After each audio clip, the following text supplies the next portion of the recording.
I never imagined that my sister's fairy tale wedding, an event that cost more than I will earn in a decade, would end with the groom walking out.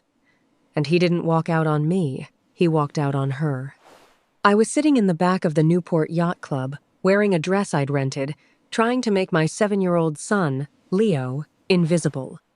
I wasn't there to cause a scene. I was just there to survive the weekend. But when my sister took the microphone and decided to turn my life struggles into her stand-up comedy routine, the room froze. And what happened next is something my family will never recover from. I'm writing this still shaking, sitting in my kitchen in Boston. It's 3 a.m. here, and I can't sleep. I feel like I need to scream this story into the void just to make sure I'm not crazy. Actually, before I get into the brutal details, I need to know I'm not alone here. Pause for a second and comment below where are you watching from, and what time is it for you? Knowing there are real people listening helps more than you know. Okay, here is how the perfect wedding fell apart. The investment vs. the expense. To understand why this happened, you have to understand the dynamic in my house growing up. I'm Sarah, 33. In my family, I was never just a daughter. I was the cautionary tale. I made mistakes when I was young. I trusted the wrong people. Now, I'm a single mom, working double shifts at a diner and a bookstore just to keep a roof over Leo's head. My younger sister Jessica is 28. She is the golden child. She has the MBA, the 6-figure marketing job, and the unconditional approval of our mother, Eleanor. Eleanor always had a saying she thought was funny. Jessica is the investment. Sarah is the expense. She would say it at dinner parties. She would say it at Christmas. Eventually, I stopped arguing. I just accepted that my role in the family was to be the person they looked down on to feel better about themselves. When Jessica got engaged to David, a kind, successful architect who comes from old money, my mother treated it like a royal coronation. Finally, the investment was paying off. I was invited, but barely. My invitation didn't even include a +1, just a handwritten note on the back that said, "Please ensure Leo is quiet. This is a black tie event. Try to fit in." I almost didn't go. My stomach turned every time I looked at the invitation. But Leo loves his Aunt Jessica. He doesn't know she talks about us behind our backs. He just sees the pretty lady who brings him candy once a year. He put on his little thrift store suit, slicked his hair back with water, and told me he looked like James Bond. How could I say no to that face? So, I swallowed my pride, maxed out my credit card to rent a dress that looked expensive, and drove us to Newport. Invited, but not welcome. The wedding was suffocating. The venue was the kind of place where the air smells like money, salt water, expensive perfume, and fresh-cut lilies. There were champagne towers, caviar stations, and people who looked like they'd never touched a dirty dish in their lives. I parked my rusted Honda Civic 3 blocks away so the valet wouldn't see it, and walked Leo to the entrance. When we walked in, I felt it immediately, that cold, prickly feeling of being watched. Jessica looked stunning, I'll give her that. She was wearing a Vera Wang gown that probably cost more than my car. But when she saw me in the receiving line, her smile didn't reach her eyes. Her gaze just raked over my rented dress. "Oh," she said, her voice flat. "You found something. Appropriate. Good." No hug. "No, I'm glad you're here. Just an inspection." David, the groom, was different. When he saw us, he pushed past a bridesmaid to shake Leo's hand. "Leo! Look at you, buddy!" David said, genuinely smiling. "Sharp suit. Thanks for coming." It was a small moment, but it made Leo beam. I remember thinking, at least Jessica is marrying a good man. I didn't realize just how good he was until later. Eleanor, my mother, was in her element. She was holding court near the bar, telling her friends that Jessica was saving the family lineage and finally bringing some class back to the name. When I tried to say hello, she handed me her empty champagne glass. "Sarah, darling, be a dear and put this on a tray," she said, without even looking at me. "And please, keep Leo away from the cake table. We don't want a mess. Table 14. We were seated at table 14. To give you an idea of the layout, table 1 was the bridal party. Table 2 was David's family. Table 14 was by the swinging kitchen doors, next to a distant cousin who was already drunk and a couple from David's office who clearly didn't know anyone. I cut Leo's chicken for him, keeping my head down. I told him stories about the fancy boat club to keep him entertained. I was just counting the minutes until we could politely leave. Then came the speeches. The best man was funny, telling stories about David's college days. The maid of honor was sweet, crying about how Jessica was her soulmate. The room was warm, filled with laughter and clinking glasses. Then, Jessica stood up. She tapped her knife against her crystal flute, demanding silence. She held the glass like a scepter. The room hushed. A public execution. I want to thank everyone for coming to celebrate real love today, she began, her voice dripping with honey. She talked about David, about destiny, about how perfect their life was going to be. Then, she shifted her weight and turned her gaze to the back of the room, to table 14, to me. And, of course, I have to give a special shout-out to my big sister Sarah. She smiled. The spotlight operator actually turned the light toward our table. I froze. I sat up straighter, forcing a smile, hoping for a crumb of kindness. Maybe she would say thanks for coming. Maybe she would say she loved me. Sarah has always been such a vivid example for me, Jessica continued, her voice gaining a theatrical quality. She taught me exactly what not to do. A few guests chuckled nervously, thinking it was a setup for a gentle joke. No, really, Jessica continued, gaining confidence from the sound. She's a single mom, struggling, doing it all alone because, well, let's be honest, she's got a lot of baggage. She's the brave little soldier who keeps marching even when she's clearly lost the war. The laughter grew louder. It rippled through the room. My face burned so hot I thought my skin would peel off. I stared at the tablecloth, praying for the floor to open up and swallow me. Leo tugged my sleeve, his voice loud in the quiet moments between laughs. "Mommy, why are they laughing at you?" I tried to hush him, but the damage was done. The people at table 13 heard him and snickered.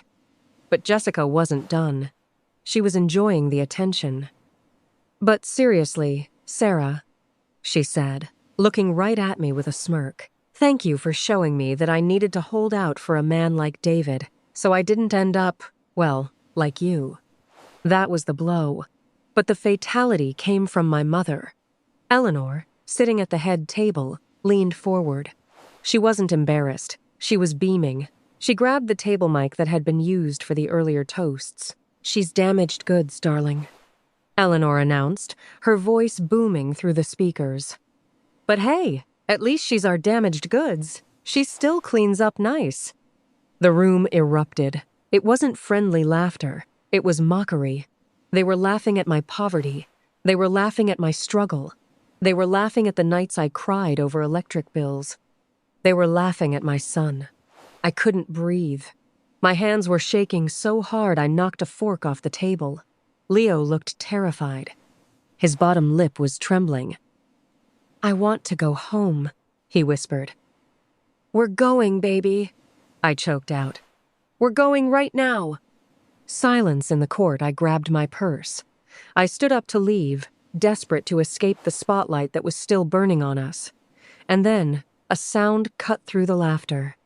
Screech! A heavy chair was shoved violently back against the hardwood floor. David stood up. He didn't look happy. He didn't look like a man in love. He looked furious. His face was pale, his jaw set like stone. He walked over to Jessica, who was still smiling, waiting for him to join in the joke. He took the microphone from her hand. He didn't speak immediately. He let the silence stretch. The laughter died down instantly. The room went dead silent.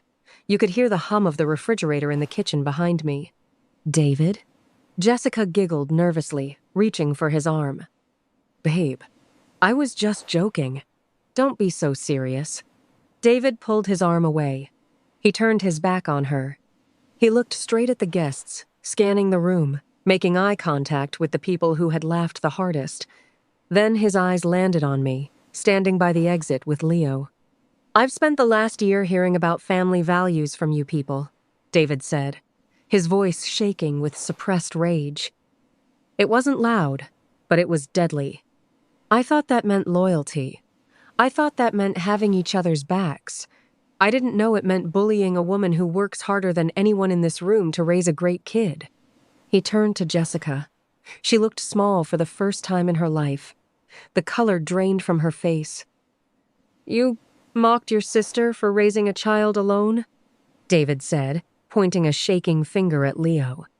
"You made an 8-year-old boy watch a room full of adults laugh at his mother. You used her pain to get a cheap laugh." "David, stop!" Eleanor hissed from the table. "You're making a scene." David spun on Eleanor. "No, Eleanor. You made the scene," he snapped. "You called your own daughter damaged goods. Who does that? What kind of mother does that?"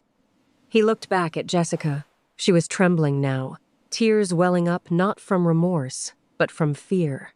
She realized she was losing control. "David, please," she whispered. "It's just a toast. It's just Sarah. She knows we're joking."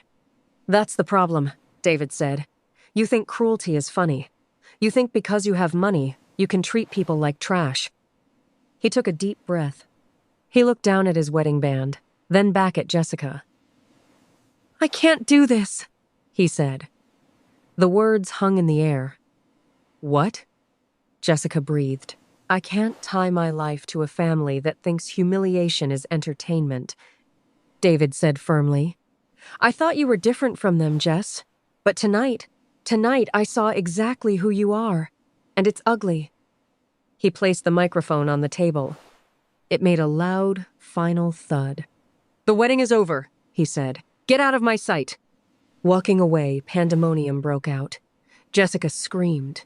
Eleanor stood up and started yelling about how much the flowers cost. Guests were whispering, some grabbing their purses to flee the awkwardness. David ignored them all.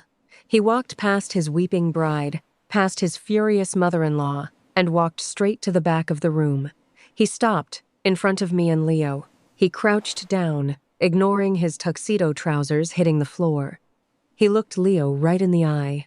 "Leo," he said softly, "your mom is a hero, buddy. She's the strongest person here. Don't let anyone tell you different, okay?" Leo nodded, eyes wide. "Okay." David stood up and looked at me. "I'm so sorry, Sarah. I should have seen it sooner." "It's not your fault," I whispered. "Go," he said gently. "Get him out of here." Then he turned and walked out the front door, leaving his own wedding reception behind. 3 a.m. I didn't stay to watch the fallout. I took Leo's hand and we walked out through the kitchen, past the stunned waiters. We got in my rusted Honda and drove 2 hours back to Boston in silence. When we got home, Leo asked for a grilled cheese sandwich. As I made it, he looked at me and said, "Mom, David is a good guy, right?" "Yeah, baby," I said, kissing his forehead. "He's a very good guy." It's been 6 hours since we left. My phone hasn't stopped buzzing. Eleanor has sent me 14 text messages. They range from, "You ruined everything," to "Call Jessica and fix this immediately," and "You ungrateful brat, this is all your fault for coming." Jessica has blocked me on Facebook, Instagram, and WhatsApp. My aunt called and left a voicemail saying I should have taken a joke for the sake of the family. But here is the thing. I don't care. I am sitting here, drinking cheap tea in my quiet kitchen, and for the first time in 33 years, I don't feel ashamed. I feel light. For my entire life, I believed them. I believed I was the expense. I believed I was less than them because I didn't have the money, or the husband, or the status. But tonight, a stranger, a man who had everything to lose, threw it all away just to say that I matter, that I deserve respect. The wedding didn't happen. The investment crashed. But something better happened. I realized I don't need their approval. I don't need their table scraps. And I definitely don't need to be their punchline. I'm done. Tomorrow, I'm changing my number. If you've ever been the black sheep, or if you've ever had to smile while family tore you down, I hope this story reminds you that you deserve better. You are not damaged goods. You are a survivor. Don't forget to like and subscribe for the update. David just texted me to ask if Leo is okay, and I have a feeling the legal battle for the ring is going to be insane. I'll keep you posted. Thanks for watching.